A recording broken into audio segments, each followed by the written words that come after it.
Bueno, el día de hoy vamos a continuar con los modelos de enfermedad y modelos de envejecimiento. Empezaremos con los modelos de enfermedad. Antes que nada, debemos eh, de destacar que es difícil diferenciar entre lo que puede atribuirse a un efecto secundario o debido al paso del tiempo y lo que puede interpretarse como una manifestación de enfermedad, entre lo que puede parecer físico y aparte lo que además tiene un origen social o emocional. Entonces, hay un aforismo en medicina que dice que cuando escuches galopar, pienses en caballos y no en cebras. Básicamente, la explicación más sencilla es que es lo más probable, aunque no siempre la más correcta, en el caso de los adultos mayores, como iremos viendo más adelante. Hay presentación atípica de las enfermedades debido a los diferentes cambios fisiológicos, a la presencia del deterioro cognitivo, a una presencia de deterioro emocional, percepción propia de la vejez, como cuando comúnmente dicen, no, pues es que duermo mucho porque ya estoy grande o me siento cansado porque ya estoy grande. Cuando existe una alteración en la red de apoyo, y es por eso que muchas manifestaciones de enfermedades no las dicen por no molestar a los familiares, por ejemplo. Entonces, hay varias situaciones que incrementan esto, ¿no? La cuestión del edadismo, en donde ya dijimos es frecuente que se juzgue o se etiquete a una persona por su edad. El uso de la polifarmacia también podría llegar a confundir acerca de los efectos o las manifestaciones de alguna enfermedad. El múltiple tratamiento o que tengan varios médicos estén a cargo del paciente. Por ejemplo, no es la misma opinión la del cardiólogo que le da a lo mejor 5 medicamentos y el nefrólogo le quita 3, pero le suma 7. Entonces, todo esto generaría una serie de efectos para manifestaciones diferentes de la enfermedad que incluyen múltiples comorbilidades y obviamente la relación entre los familiares o los cuidadores, que puede llegar a presentarse la omisión de síntomas o al contrario, ¿no? Incrementar los síntomas. Entonces tenemos varios modelos, en este caso son 6. El modelo típico de la enfermedad, el del efecto sinérgico, el del efecto en cascada, el suceso clarificador, la atribución errónea y por último el modelo relacionado al agotamiento del cuidador. ¿Cuál es este modelo típico? Pues es en donde el pensamiento diagnóstico establece que una entidad patológica tiene un origen único y específico, con signos y síntomas que corresponden al diagnóstico, y este modelo es sobre todo útil en pacientes jóvenes, por ejemplo, alguien que tiene hipertensión arterial que en un inicio a lo mejor les empieza a doler la cabeza, llegan a tener visión borrosa, luego sienten a lo mejor que su corazón late rápido y que podríamos pensar que pues está relacionado a esto por el antecedente familiar que existe. Freud encuentra en su estudio clásico que menos de la mitad de los pacientes geriátricos se presentan con este modelo habitual de la enfermedad por las situaciones previas comentadas. Uno de los más característicos es el modelo de enfermedad con efecto sinérgico, que quiere decir A más B más C es igual a X. Un antecedente de varias anomalías, las más de las veces crónicas que se acumulan e inducen este efecto sinérgico.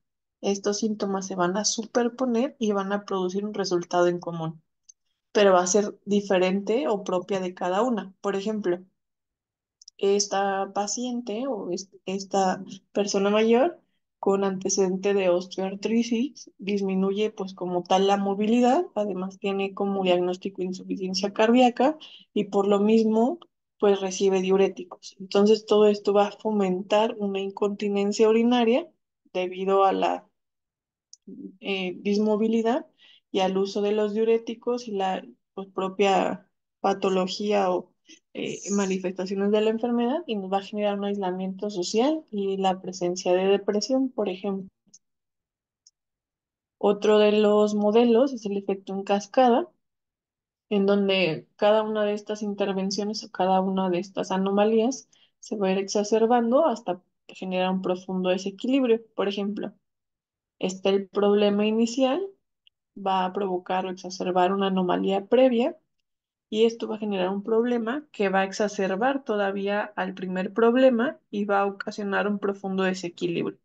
Veámoslo más claro con un ejemplo. Un hombre de 84 años con hipertensión, sobremedicado con hipotensores, presenta una caída con fractura de cadera. Requiere hospitalización y el dolor y la administración de múltiples fármacos llevan a la presentación del delirium, por lo mismo a la inmovilidad, la presencia de depresión por dismovilidad, desnutrición, lo cual va a concluir con una neumonía intrahospitalaria y alto riesgo elevado de muerte, que pues son casos frecuentes que llegamos a ver durante la hospitalización. El reto como tal, en este caso el modelo de cascada, es el riesgo de una complicación a evitar. Además de extremar el cuidado con las consideraciones terapéuticas, hay que vigilar estos problemas colaterales que a menudo pues van a ser factores de otras cascadas de los sucesos. En este modelo, la intervención en las esferas sociales y psicológicas es en particular relevante. Otro de los sucesos o modelos de enfermedad, pues el clarificador, en donde se diagnostica al haber estudiado o tratado otro problema manifiesto. Puede ser ya sea que el paciente oculte esta anomalía previamente estable o que sea algo de lenta progresión o que te presente alteraciones a nivel cognitivo o a nivel de déficit funcional. Por ejemplo, al usar antiagregantes plaquetarios en un paciente con diabetes se desencadena un sangrado de tubo digestivo que al estudiarse profundamente como protocolo, pues se encuentra una neoplasia gástrica, hasta entonces oculta. Otro de los modelos es por atribución errónea, que quiere decir que los síntomas se atribuyen a una enfermedad previamente conocida al proceso de envejecimiento o pueden llegar a simular otra enfermedad. Se trata de manera equívoca y al no resolverse o al presentarse daño con este tratamiento es cuando se evoluciona y se ajusta el tratamiento para identificar esta enfermedad no conocida. Por ejemplo, una mujer de 80 años con dolor lumbar, el cual se atribuye a una enfermedad articular degenerativa que se detecta en todas las partes del cuerpo. Además, se le explica a esta paciente que son cambios relacionados con la edad. Al final del diagnóstico, un mes después, presenta dolor intenso y parestesias en ambas extremidades. Le toman un estudio de imagen y, bueno, les puse ahí una resonancia, pero fue una radiografía donde se revela una fractura patológica y con el estudio de este mismo, pues llegamos a un antecedente de mieloma múltiple, que pues ni se trató ni se diagnosticó a tiempo. Otro modelo de enfermedad es el modelo por agotamiento del cuidador, que es donde se le atribuye de manera errónea al paciente, pero es cuando el familiar llega a la sala de urgencias sobrecargado de, de los cuidados, vaya, del paciente y pensando que pudiera llegar a complicarse, lo lleva. Entonces, como les comentaba, este paciente es comúnmente llevado a consulta o a urgencias por el cuidador con quejas múltiples, preocupaciones excesivas y pérdida del control del manejo del cuidado planeado. Entonces, algo importante que hay que detectar que las quejas de un paciente siempre pues llevan a buscar atención médica. Esto muchas veces implica algunas dificultades, ya que pueden generar esta aparición de problemas recurrentes, ¿no? O sea, por ejemplo, que seamos que esta queja se asocia a la enfermedad, se dice que es por el proceso de envejecimiento, que es de manera indirecta, que es debido a un problema social o problemas funcionales, pero pues siempre que este paciente o esta persona adulta mayor se queja, es importante indagar la verdadera razón de la queja, ¿no? O sea, que así como los ejemplos previos y llega con un dolor articular, pues hay que investigar si realmente es un dolor asociado a una enfermedad degenerativa o si es una enfermedad inmune, por ejemplo, ¿no? Como la artritis muchas veces. Continuando con los modelos de envejecimiento, es importante destacar que el envejecimiento tiene algunas características, como la universalidad, que es propia de todos los seres vivos, que es irreversible y progresivo del proceso, es decir, que no puede detenerse ni revertirse. Lo heterogéneo, que pues cada especie tiene una velocidad y esta va a variar incluso de sujeto a sujeto.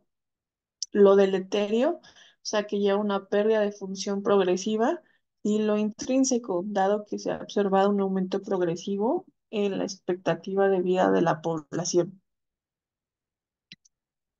Entonces, parte de lo del envejecimiento, los modelos de envejecimiento es importante destacar, como ya hemos visto en la clase previa, ¿no? Los modelos de envejecimiento a nivel biológico, que es esta acumulación de una gran variedad de daños moleculares y celulares, alteraciones físicas en la dinámica de aparatos y sistemas, a nivel social, psicosocial, la modificación de roles y funciones con la pérdida de relaciones estrechas. Entonces, vamos a tener que existen tres tipos de envejecimiento, ¿no? El normal o fisiológico, en el que la huella del paso del tiempo produce estos cambios biológicos, fisiológicos y sociales de manera normal. El patológico, en el que la huella del paso del tiempo se le añade la repercusión o daño que producen las patologías propias.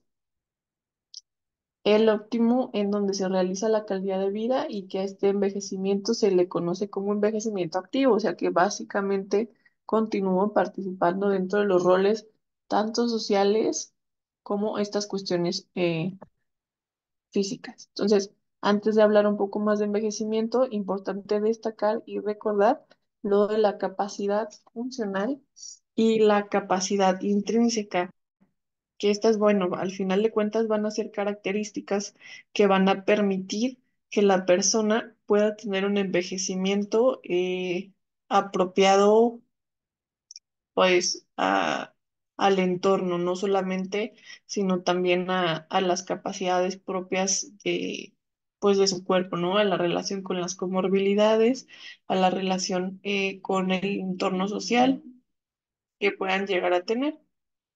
Entonces, varias características de salud que tenemos, pues es la tendencia fundamental relacionada con la edad, los hábitos de salud, rasgos y habilidades, cambios fisiológicos y factores de riesgo, las enfermedades y lesiones, cambios en la homeostasis y pues los síndromes geriátricos. Entonces tenemos que esta capacidad intrínseca pues va a ser la combinación de todas estas capacidades, tanto físicas como mentales, de una persona, ya sea la capacidad de caminar, pensar, ver, oír y recordar, que van a influir como parte de la alteración o la relación con la presencia de las enfermedades, traumatismos o estos cambios relacionados a la edad.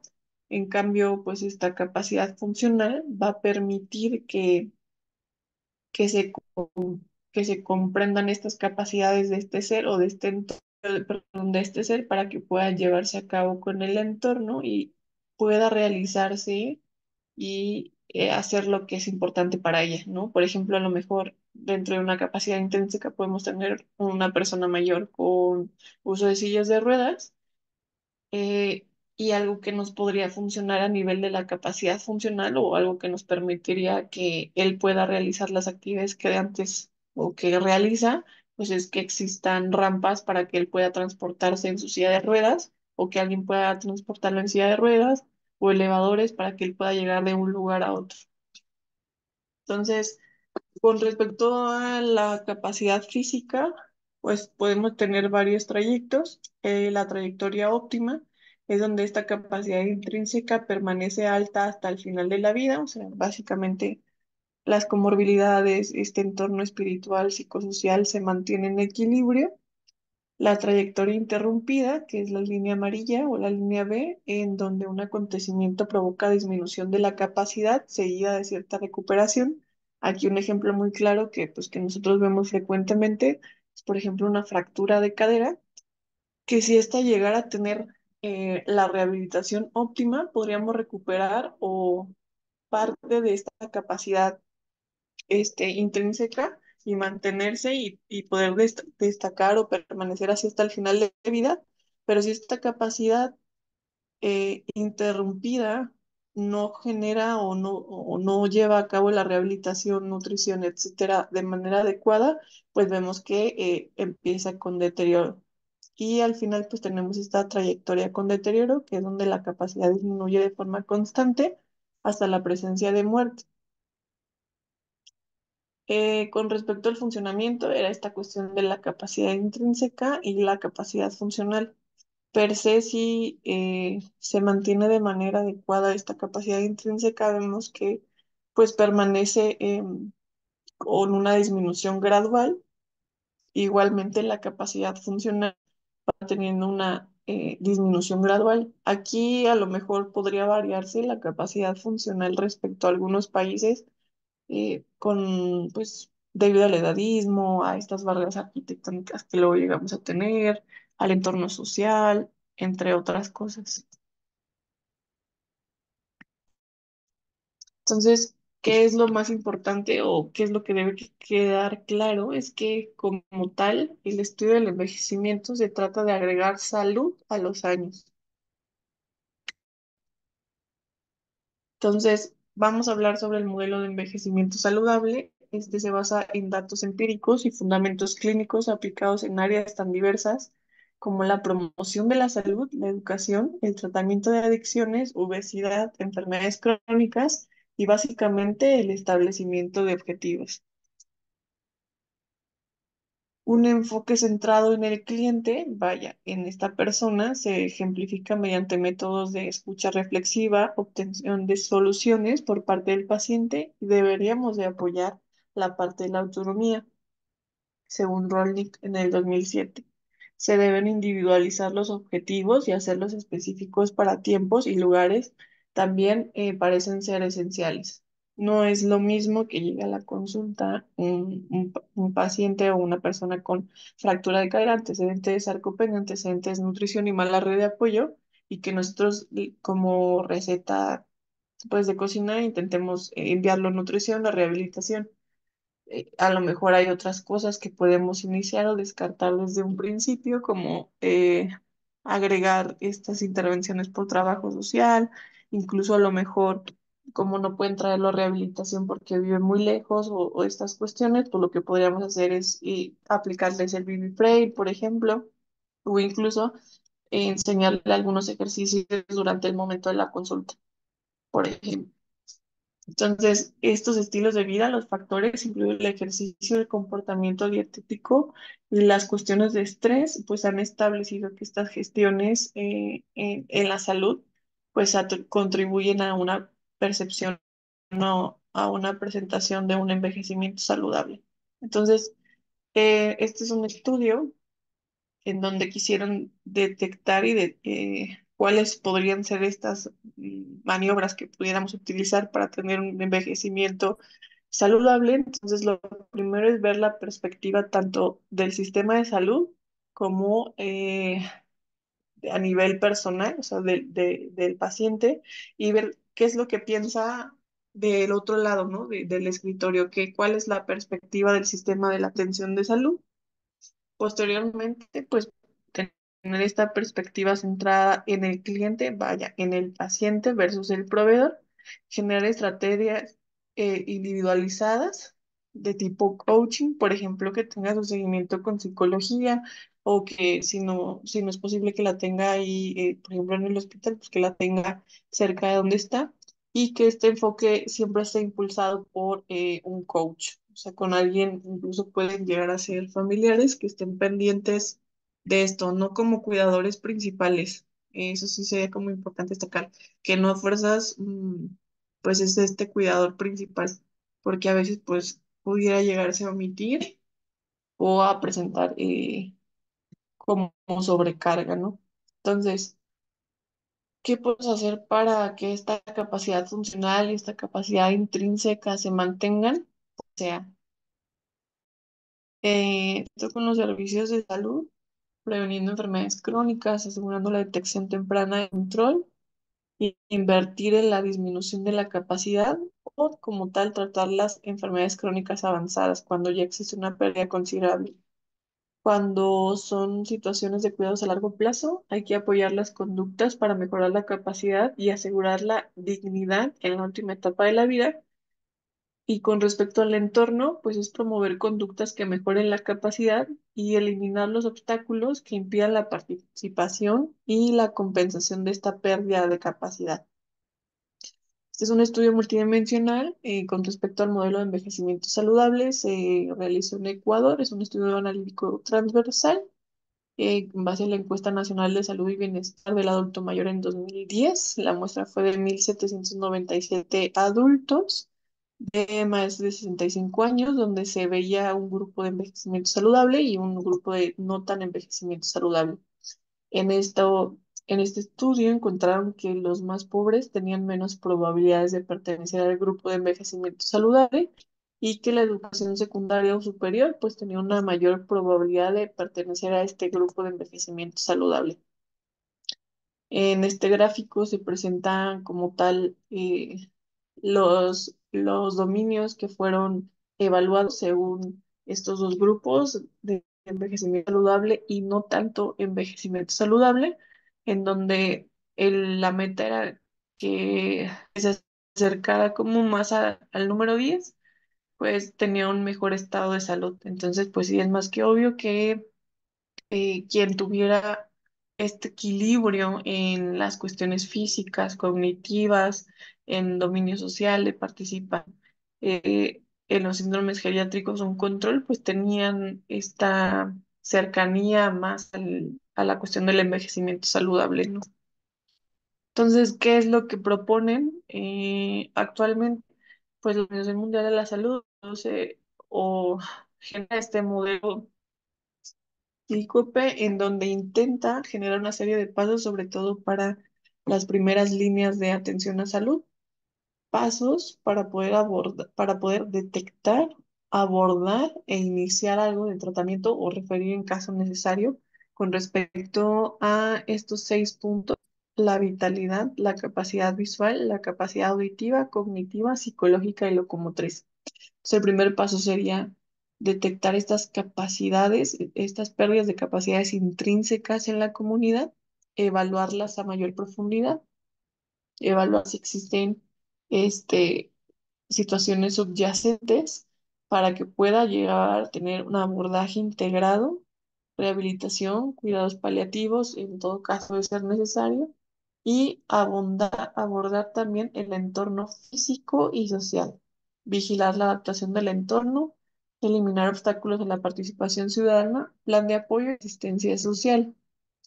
Sería después elaborar un plan de atención personalizada en donde pues se debería de llevar a cabo este manejo transdisciplinario, o sea, pues, con múltiples intervenciones desde el manejo de las enfermedades, la presentación del autocuidado, el apoyo y asistencia social, para así generar esta adhesión y seguimiento del plan, ya sea a nivel de atención geriátrica especializada y poderse como dirimir y pues deberían de involucrarse a manera de comunidades y apoyo de los cuidadores. O sea que se supone que una VGI a lo mejor de primera instancia debería ser realizada desde el primer nivel y posteriormente se dar el segundo y tercer nivel según sea el caso. Entonces, es importante también a destacar que estamos en la década del envejecimiento saludable, que va del 2021 al 2030 por la Organización Panamericana de Salud y pues también la OMS a nivel de las Américas. Y pues se creó este documento en donde genera 4 acciones principales, en donde es cambiar la forma en la que pensamos, sentimos y actuamos hacia la edad y el envejecimiento, asegurar que las comunidades fomenten las capacidades de las personas mayores, que se ofrezca atención integrada, centrada en la persona y servicios de salud primaria que respondan a las personas mayores y brindar acceso a la atención a largo plazo para las personas mayores que la necesiten. No sé si tengan alguna duda.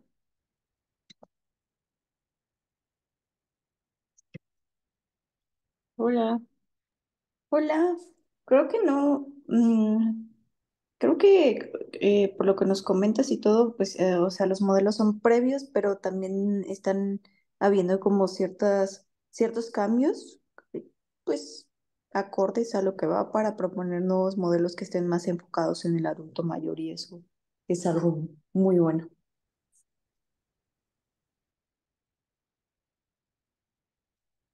Ujú. ¿Ustedes piensan en esos modelos cuando atienden habitualmente a los pacientes?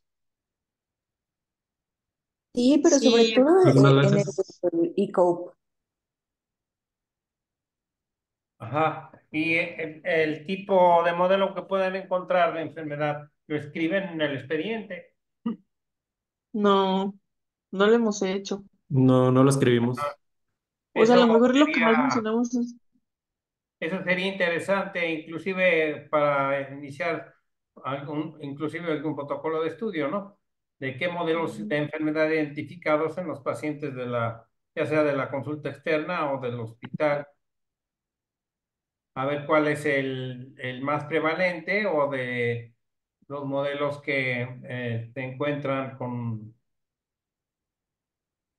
pues sí, con mayor frecuencia en los pacientes que atienden, por ejemplo, en la consulta externa, ¿no? sí, yo creo que el que vemos es el de cascada, el que no sabemos identificar, Que el de eso sería cascada. parte del expediente clínico, inclusive, en donde pones, bueno, este tiene un modelo en Sí, cascada porque ha recibido tantos medicamentos como consecuencia de un efecto secundario o reacción secundaria o de otro, ¿no?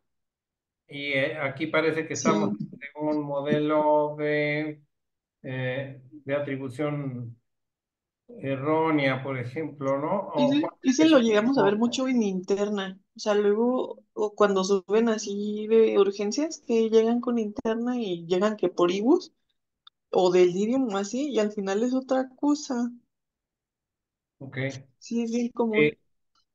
sí, eso nos pasa muy a menudo y es parte de la dificultad que a veces tenemos para el diagnóstico en geriatría, porque no siempre, a veces sospechamos una cosa y en base a eso hacemos un estudio, como tú dijiste bien, de la endoscopía, ¿no? Que Sí, sospechas claro. que tiene bueno, eh, o, y lo pensamos, pero remotamente que pudiera tener alguna neoplasia y resulta que, bueno, que siempre sí, ¿no? Pero ¿cuántas veces seguramente ustedes lo han visto más de una vez en pacientes que tienen lumbalgia crónica y que han recibido pues, ya varios medicamentos, han sido vistos por los ortopedistas, inclusive les plantean la opción quirúrgica y cuando llega con ustedes y hacen exámenes generales, resulta que tiene anemia, ¿no? Entonces, a veces le atribuimos la anemia pues a un pequeño sangrado del tubo digestivo por el efecto de tantos medicamentos, ¿no? Pero resulta que tiene mieloma, ¿no? Como habías comentado, porque el efecto, como dices tú, la, el suceso clarificador fue el dolor y el que le hayan hecho algún estudio de laboratorio y ver que tiene anemia, ¿no? Entonces, anemia con dolor lumbar, en esos pacientes, los lumbar crónico, hay que pensar en mieloma múltiple, ¿no? Por ejemplo, son cosas que muchas veces nos encontramos y que vale la pena, pues, escribirlas, tener un registro, ¿no? De eso, porque nosotros aprendemos mucho de esos casos, ¿no? Sí, sí, sobre todo con los oncológicos, como bien frecuente, ¿no? Sí, sí, son casos que nos dejan a veces mucha enseñanza, ¿no? Ujú. Sí, Sí, estuvo muy bien y la bibliografía ICOPE sí lo vi, y la del ICOPE bien, y la de la Organización Mundial de la Salud. Son cosas muy interesantes, ¿no? Sí, Sin embargo, como que a veces nos falta mucho, sobre todo a nivel, bueno, también a nivel privado, pero a nivel institucional, para integrar todos estos forma compleja, ¿no? De atender a los pacientes mayores, ¿no? Como que apenas vamos integrando el modelo, ¿no? sí, como que apenas, por ejemplo, acá sí, ya Estrella le tocó, tienen algo que se llama unidades funcionales, que está integrada por el médico paliativista, la psicóloga y la nutrióloga. Ujú. Entonces, o nutriólogo o así. Y siempre están, o sea, la primera consulta a fuerzas tienen que tener seguimiento por los tres o valoración por los tres. Y creo que eso permite que, pues, que mejore, o sea, como la sintomatología incluso, ¿no? O sea, porque vigilan estas cuestiones cognitivas o de alteración a nivel, pues, emocional, que incluso yo creo que debería de hacerse estas funciones pues desde antes, ¿no? O sea, como una prehabilitación para el paciente, siempre, porque pues mejora el pronóstico, ¿no? Disminuye el desapego a los tratamientos, te permite evaluar la red de apoyo, si alguien le va a dar o no le va a dar el tratamiento, si incluso pues te permite identificar cosas que luego no preguntamos en la consulta, que es como, bueno, ¿y dónde vive? No, pues soy de Chiapas. Ah, ok. ¿Y cuánto le cuesta su traslado? No, pues la verdad es que me vengo en camión y me cuesta 3,000 pesos el puro traslado. Y la estancia, pues a lo mejor son como 1,000 pesos porque luego me ponen los 5 días, me ponen el 17 laboratorios, el 19 imagen, el 20 la consulta de onco y así. Y yo digo, ¿cuántas veces en la consulta hemos preguntado eso? Luego los ven un montón, los ve cardio, los ve trauma, los vemos nosotros, los ve laboratorio, les pedimos rayos y vienen así. Bueno, por ejemplo, acá el Marqués está bien lejos y creo que les cobran como 500 pesos. Entonces, pues luego ni preguntamos, los andamos mandando a todos lados y pues así, y las asistentes pues tampoco se les ocurre, ¿no? No sé, pues que vengan el mismo día a todo. Ya sí, por ejemplo. Sí, sí, al fin y al cabo ustedes van a ser las encargadas, el encargado de ir modificando la atención y la manera de ver, ¿no? A los Ujú. pacientes mayores con para ir integrando nuevos modelos de atención, ¿verdad? Sí, Y ahorita ya hay varios geriatras, ¿no? Pero ¿mande? no sé, inclusive de los que están, es Ujú. difícil integrar a veces estos nuevos modelos de atención porque estamos ya muy como que encuadrado el modelo de atención para adultos mayores,